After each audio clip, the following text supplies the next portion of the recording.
Assalamualaikum warahmatullahi wabarakatuh. Nama saya Ibnu Suud dari Prodi Ilmu Komunikasi kelas A2. Di sini saya akan menceritakan dongeng Lutung Kasarung.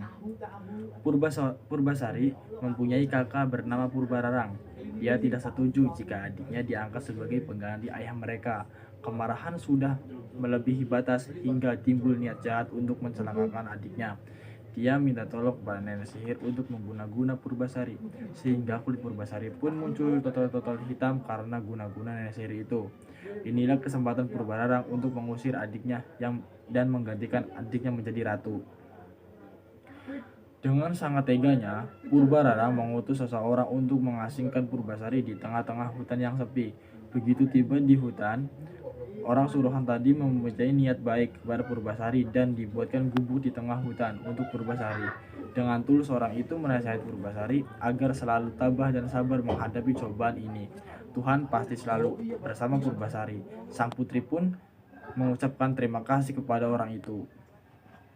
Hari-hari terus berjalan, waktu terus berlalu. Selama tinggal di tengah-tengah hutan, Purbasari memiliki begitu banyak teman. Hewan-hewan di hutan yang menjadi teman Purbasari. Ada satu hewan yang sangat misterius yang menjadi teman Purbasari, yaitu seekor kera berbulu hitam. Namun kera itu yang paling memberi perhatian lebih kepada Purbasari. Kera itu bernama Lutung Kasarung. Ia selalu membuat hati Purbasari bahagia karena kera itu selalu memberi bunga-bunga nan indah dan buah-buahan segar kepada Purbasari. Pada suatu malam di bulan purnama, Lutung Kasarung menjadi aneh. Ia selalu menyendiri dan bersemedi. Terlihat ia sedang meminta sesuatu kepada dewata. Keajaiban pun terjadi di tanah dekat mereka. Terbentuklah sebuah telaga kecil dengan air yang jernih dan segar. Ternyata telaga ini airnya bisa untuk menyembuhkan penyakit. Esok harinya, Lutung Kasarung memberitahukan kepada Purbasari untuk berendam di telaga ajaib ini.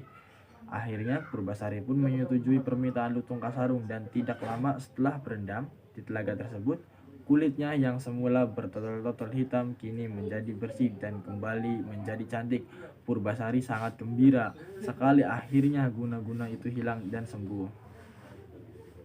Purbararang yang berada di istana penasaran dengan keadaan adiknya di hutan. Akhirnya ia memutuskan untuk pergi ke hutan melihat adiknya.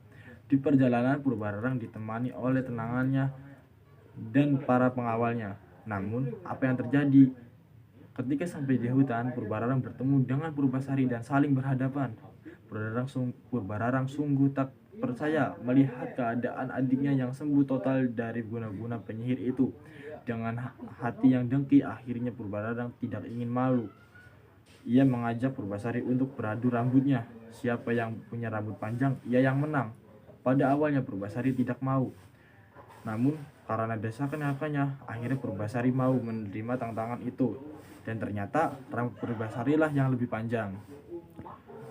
Purbararang pun tak mau kalah. Dia mengajak untuk mengadu ketampanan tunangannya. Purbasari pun terlihat gelisah. Akhirnya ia menarik seorang Lutung Kasarung. Ia melompat-lompat menenangkan Purbasari. Purbararang mengejek dan tertawa terbahak-bahak. Namun keajaiban kembali terjadi. Ketika Lutung Kasarung melakukan semedi, tiba-tiba ia berubah menjadi seorang yang gagah dan tampan, bahkan lebih tampan dari tunangan Purbararang. Semua yang berada di situ terkejut dan senang dengan keajaiban itu. Akhirnya Purbararang mengaku kalah dan meminta maaf kepada Purbasari. Memohon untuk tidak dihukum, Purbasari dengan baik-baik memaafkan kakaknya dan mereka pun kembali ke istana. Setelah kejadian itu, Purbasari menjadi seorang ratu yang didampingi oleh seorang pemuda nan gagah yang tampan. Tak lain adalah seekor lutung yang setia menemaninya di hutan.